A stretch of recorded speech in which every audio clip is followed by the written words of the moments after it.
Welcome to the Intuitive Websites Internet Marketing Podcast, bringing you the country's top podcast on the subject of internet marketing.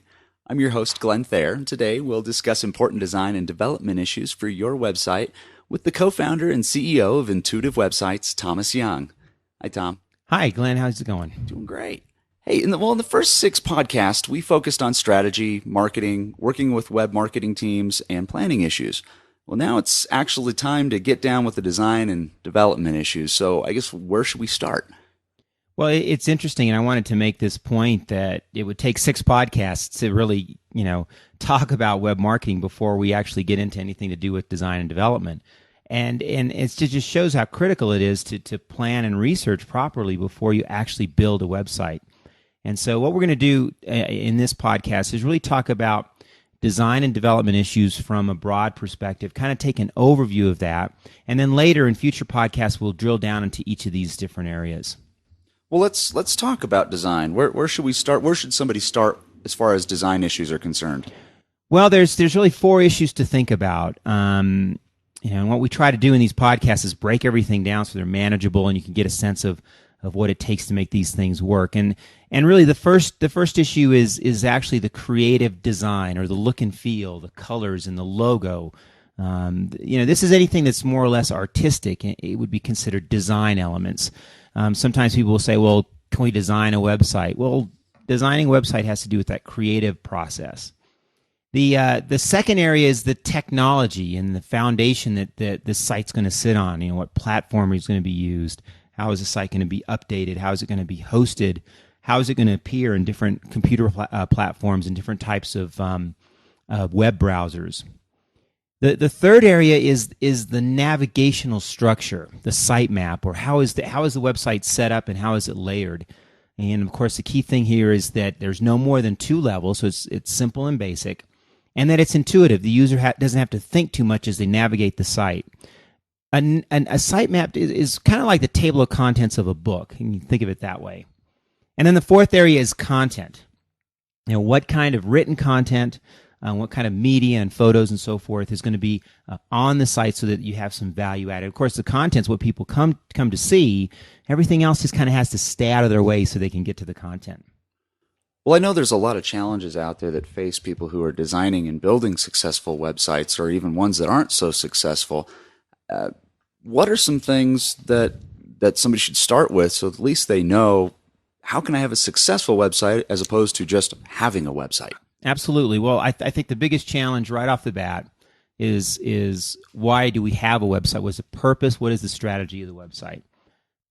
And what you'll find in most businesses is that what needs to happen then is that strategy or that purpose can tend to be kind of complex, or the way it's communicated, the way it's done can be complex.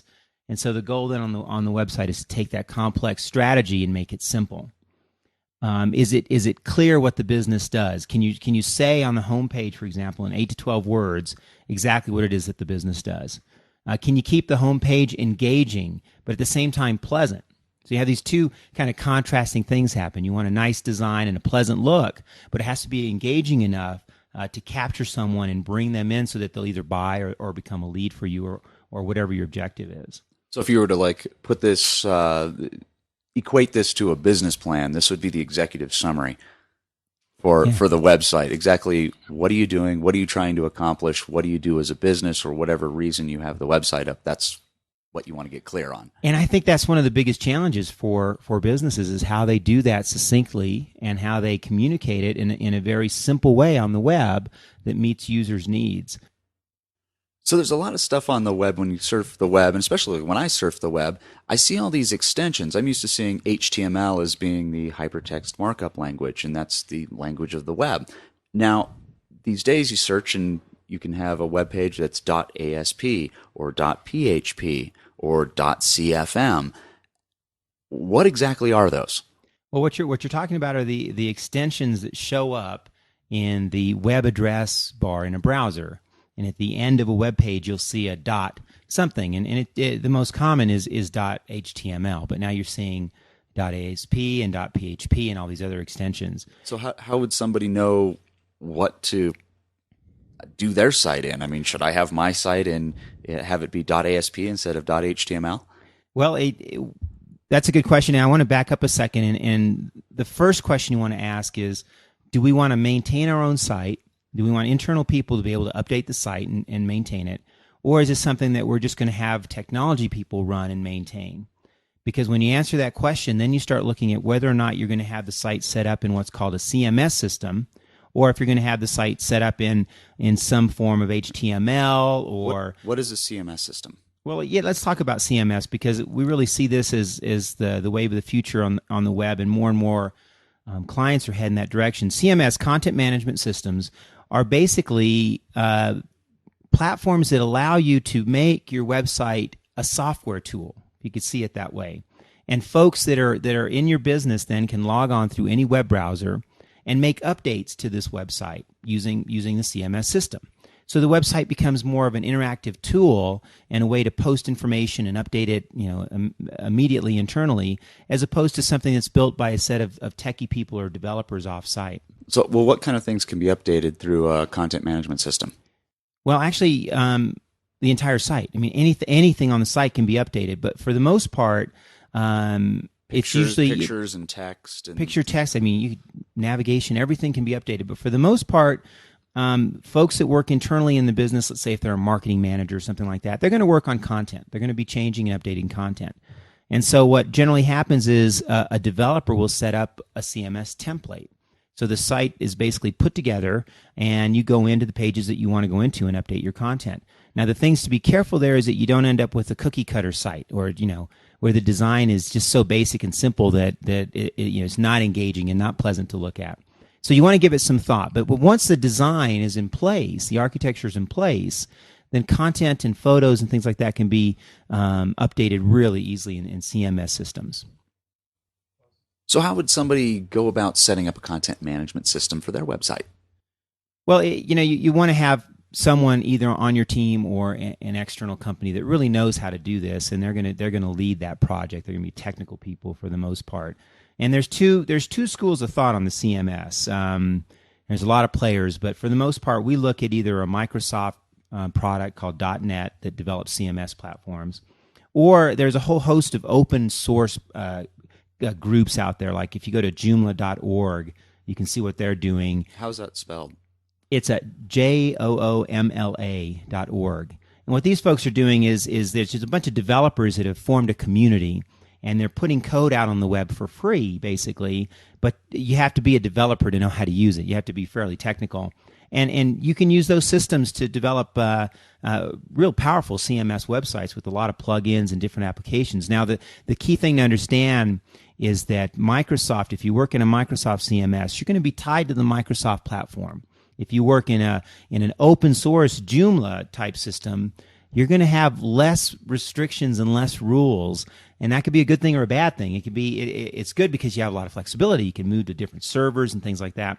But it's bad because you have a lot of people in there messing around with the code and making changes, and you may not have the best structured platform. So there's pros and cons with both. So basically what you're saying is if your company is based on Microsoft products, you're probably best going with a .NET type structure for your CMS, because then you'll find out that everything can start to plug together. You can plug in with your accounting system, your inventory system, and all the infrastructure in your business if it's run in a Microsoft platform. Okay. Well, let's get back to the design. Tell me more about the homepage. We know that this is where it all starts. So what are some things to look at for the homepage? Well, the homepage is the first impression. I mean, that is where people come and they, in just a few seconds, they start to make impressions, not only about your website, but your business. And, they make a direct connection between what they see on your homepage and your product or service. And that's something that's very important to realize. So, once again, does the homepage say what you do? Does the visitor to the homepage understand the value they're going to get if they do business with you? The homepage really shows if you're in touch with your target market, if you understand them. The key parts around design and development and even navigation and content is that it shouldn't get in the way of that value. And that's what you see on a lot of websites where they're over-designed, or the navigation is so complex people just get lost, or the technology isn't there to support what they're looking to do.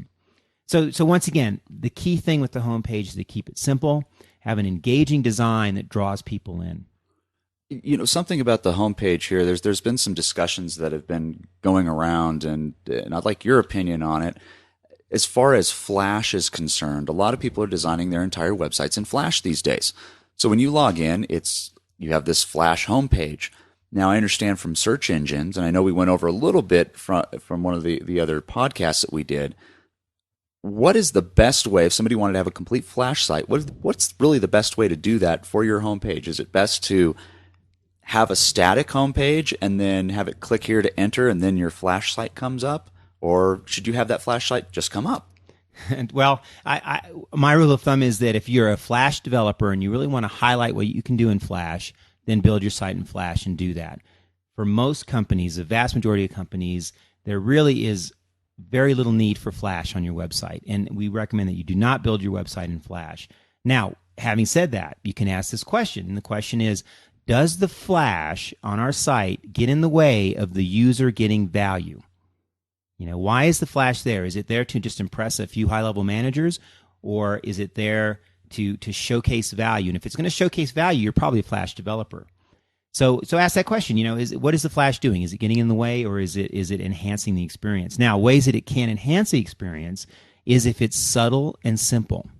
For example, we worked with a client recently who wanted a lot of Flash on their website, and we really talked them down. I said, look, let's put a few rotating Flash photos on below the nav bar. There's only going to be about 5% of the total view on the home page, but these rotating photos are going to enhance the look and feel. They're going to make the page more engaging and more pleasant. That's a good use of Flash. So as far as that, I see that a lot of the Flash, really, you can take advantage of that if you're dealing with a company that has a lot of multimedia. Right. If you're a multimedia company, that's fine. I mean, you got to keep in mind that what we have seen, I've been doing this a long time, is that usually when Flash is used, it's because one or two people in the company, not customers, really insisted upon it because they wanted a lot of sizzle. Another thing Flash does is it puts a lot of information on your site, makes your site heavy, adds a lot of unnecessary code. Search engines don't like it. I mean, we can go on. There's a lot of reasons to avoid Flash or to keep it subtle so that it engages and it's pleasant. So if we keep it to the navigation system or right by the navigation system, like you said, for the pictures, rotating pictures, that would be the best way to do it then. I think rotating pictures in a Flash where they fade in and out, that's pretty cool. And that also, it makes the site engaging. If you're, say you're a home builder and you really want to showcase some of your beautiful homes and you want to keep those homes rotating on the home page, that's a great use of Flash. Now, would that take up what a Flash image? I know some of our listeners would be wondering, you can use it obviously as an animated GIF and save your pictures that way versus Flash. Right, and we can probably combine the two. Any kind of, instead of saying Flash, we might call it just movement on a website. If you see movement on a website, how should that be structured? Well, we talked about navigation as far as Flash and navigation. What are visitors looking for when they're looking at a navigation system for their website? Well, navigation systems are, in the world of web marketing very much underemphasized. People really need to understand that the navigation system will be one of the most popular parts of your website. And when we've done user testing, and you can see this if you look into usability studies, people hang out on nav bars and navigation systems, and they hang out on content. So your navigation system really needs to be completely intuitive and easy to use, and as much as possible simplified.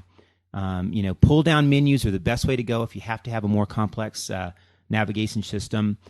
Users want to just get to the content that they want.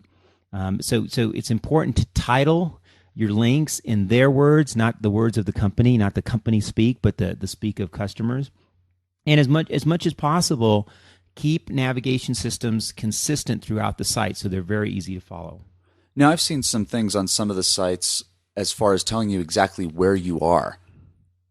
So at the top of the page or somewhere in the page, it'll tell you exactly where you're at. It says eBay is probably a prime example of this. You go onto eBay and you can see that you're in housewares and you're now looking at blenders and you're looking at makes of blenders, and it tells you exactly where you're at, so you can kind of see where you're at within the system. Mm-hmm. What are your thoughts on that? Well, absolutely. I mean, that comes under my definition of keeping it simple and keeping it structured and keeping it consistent. So if you title a link and that link says homes for sale, when you get to that page, the page at the top should say homes for sale. It shouldn't say something like homes in Colorado. I mean, and you see that all the time, so you want to keep it consistent. If you have duplicate navigation systems, make sure that your links are in the same order. Okay, so you don't have people trying to guess, well, is this a new nav system or is this the same? Oh, it's the same one I saw before. And that's what will happen with users. So when you choose a navigation system, keep it consistent all the way through. Keep it consistent, keep it simple, make the link titles, keep the link titles in the language of the customer. Well, what are some other things, as far as designing content, once you have your homepage, you got your design set up for there, you got your navigation systems, well, now it's content is the next step. What are some challenges as far as the web is concerned with content for web pages? Content is just so important. I can't stress enough. I mean, once they are on navigation, they figure that out, then they're going to go to content. That's why they came to your website, is for content. So content needs to be scannable and easy to read, because for one thing, people don't like to read on a computer screen. They like to scan. The content on the surface of your pages needs to be scannable. It needs to be summary, bullet point items. Now, underneath that, you can have Encyclopedia Britannicas of volumes of information that they can download or have PDFs or whatever. But on the front, you want scannable, easy to read content. So you would say if you can avoid having scroll bars and put all the content that's on the page that they can link to or whatever that may be, absolutely. Don't make your visitor scroll down 3 pages of information to find what they're looking for. A rule of thumb on the web is that if people click less and scroll less, they're going to buy more and they're going to contact you more, because they're going to find what they need. All right? If they're scrolling and clicking, they're looking and they're not finding what they need. So, with content, just make sure that you have adequate product and service information. That's very popular on websites. That you include as much as possible purchase and price information, how you buy and what the pricing is. And I know I've heard from companies that are service-based, they're like, we don't put our prices on our website. We would never do that. Well, if you're a consumer and you're on the web, business to business, whatever, doesn't matter, you want to see prices, right?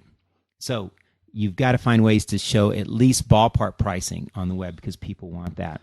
Now, would that be something like prices start at, or fees start at X amount of dollars per hour, or for whatever it may be, like in a service business? Absolutely. That's probably the like in your business, in website design and building and marketing consulting, where does somebody start? How are they going to go? How much is it going to cost? Well, going to a consumer, and this is probably the largest challenge that you talk about, how does a business that deals in consulting talk about fees when you have no idea what the scope or project that the visitor is interested in?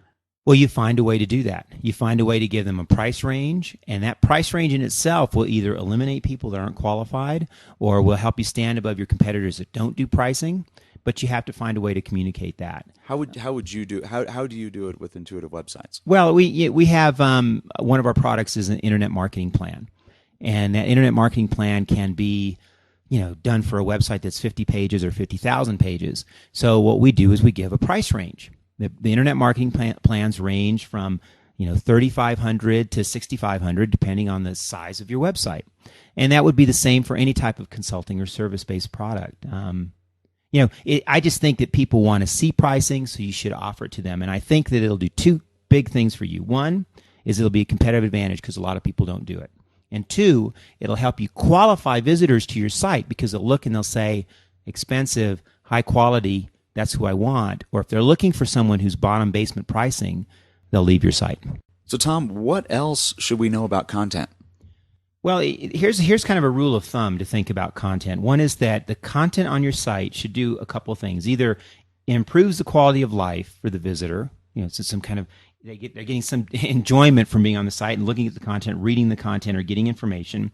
Or if they're in business, it helps them do their job better. So think about those 2 things with your content. Make sure content is updated on a regular basis on your website. Websites are always under construction, and content is the area that it changes the most. The content should be educational, provide an opportunity for dialogue with your visitor. Make sure you have contact information on every page and your company locations listed on the site. And also, you can get creative with your content and put presentations together. And in fact, here's a way to use Flash. You can do Flash presentations that are part of your content that might be able to explain something that's complex in just a few seconds, where it would take the written word, volumes to explain. And then finally, what we've seen is that companies that can really get creative with their use of content to meet user needs, those are sites that get a lot of attention. Those are sites that have a lot of people coming back to visit them. So keep in mind, creativity in meeting user needs is going to be very important. And finally, in content, when you're writing for the web, try to say the same thing with half the amount of words. In fact, if you write a paragraph, it's going to be on your website, look at that paragraph again and say, can I take out half the words in this paragraph and say the same thing? Yeah, that's a good point. That's really a good point. And you also, when you mentioned contact information, I think that's my biggest pet peeve in browsing the web and trying to find information. If I want to contact a company and I'm deep inside their website, I want to know how to pick up the phone and call them. Absolutely. And in usability testing, that is an impulse decision. Someone's on a page, they see something that interests them, they decide to contact the company. Well, then they have to go find the Contact Us link. And then they get distracted and they open up another browser. And what do you know? They're off your site. They're on a competitor site. If the contact information is on every page and easy to see, you'll capture those impulse decisions to contact you. Now, where should that be? Where should that contact information be as far as a web page? It should be incorporated into your design so that it's easy to see. And I would recommend toward the upper left up to the upper right. As people, when they look at a website, they're going to scan from the upper left, and then they're going to move toward the right, and then they're going to come down this more or less the left-hand side where the navigation usually is, and then work their way back across, kind of like an F design. That's how people scan. So your contact information needs to be in there somewhere. Now, a lot of times it's at the bottom of the page, and a lot of web users are trained to scroll down and look for at the bottom. But that sounds like me. That's usually what I go down to the bottom and I go, is the contact information there? But I would put it prominently, along the top of the page and hopefully near your logo on the upper left-hand side. One other comment as far as content and design here, the Contact Us links. Most websites have a Contact Us link. What's really popular now is you click Contact Us, and I expect to have a phone number or an address or something, and I see a form. And there's no way to contact anybody, and there's a form. That's all there is. Well, you should do both. I mean, some people will need a form because they don't have email on the computer that they're sitting on, and that happens. But you should do both. That was something that I've always found. If I want to pick up the phone, make sure you have a phone number on there, please, people. Absolutely. Have a phone number, have all your contact information and your company locations listed. People want to know they can contact you, but they also want to know that this website's associated with a real business. Right. And that's an important thing. Not somebody working out of their basement as a hobby, if you will. That's right. Or the business doesn't even exist, and it's a scam of some kind. And people, I would say probably 20 to 30% of web users are very fearful of those kinds of things. So let's take a few minutes now and let's talk about the creative side of website design. What should people be keeping in mind? Well, one of the things about the creative side is that everyone has their opinion. It's like asking someone what their favorite color is, and you're going to agree with that or disagree with that, or your different shades of colors that you like. It's, when you talk about creative designs, you're talking about what's pleasing and what people like and so forth. The key thing then is just to make sure that design does not get in the way of the strategic purpose of the website. What I like to use as a rule of thumb is that the design is pleasing.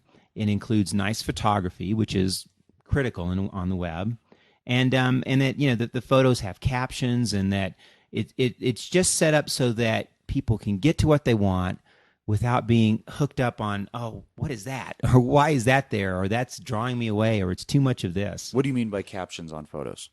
Oh, well, that when you use photography, there should be a brief bulleted item underneath the photo that explains what that photo is about and what why it's on the website. I'm not a big fan of just throwing photos on a website as a design element. I think photos should be tied to something. For example, you see a lot of clip art photos of people.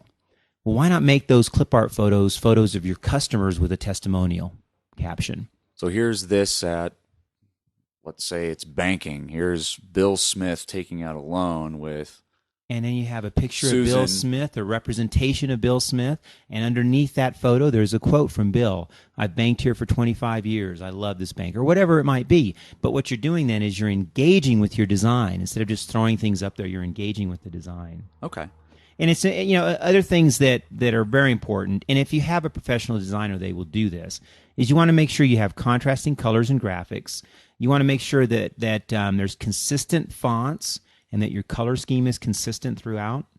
You want to make sure that any media that you use on the website, not just photography, but any media is there to enhance the visit, not just thrown on there because you need to add some design element. Okay. In a nutshell, a lot of design issues can be taken care of if you follow that rule of simplicity and your strategic purpose, and if you have a designer design the site and not a technology person, which we've talked about in other podcasts. Okay. Well, we end each podcast with an action plan. So, Tom, what are the key action items for the listener for this week? Well, there's actually several here, and keep in mind this is an overview. This podcast is one of our longer podcasts, but I think it's good because we've got to cover a lot of ground. Then we'll drill down later. Your website's always under construction, so you need to have a process for constantly improving it and adding content and fixing things that need to be fixed. Get a designer involved in the process, someone with an artistic eye. Look at your home page and make sure it describes your company adequately so that pretty much anybody can go to that page and say, oh, that's what they do. I understand how they add value. Test your navigation and the way you structured content through usability testing. Even basic user testing will provide a ton of information. And then make sure that you're looking at your stats. Make sure that you're understanding what pages are popular and what people are looking at. That's going to be critical in structuring your website. And finally, no big blocks of text, at least not initially on the parts of your site that are more promotional per se. You can have the blocks of text if you're going to have white papers or PDFs. What I like to see is bullet points that are scannable, and then maybe bullet points with small blocks of text underneath that have a link that says click here to read more. So in a nutshell, that would be your action plan. Follow these steps and listen to this podcast a couple more times, and I think you'll get it right. Well, thanks, Tom. That wraps us up for this week, for this podcast.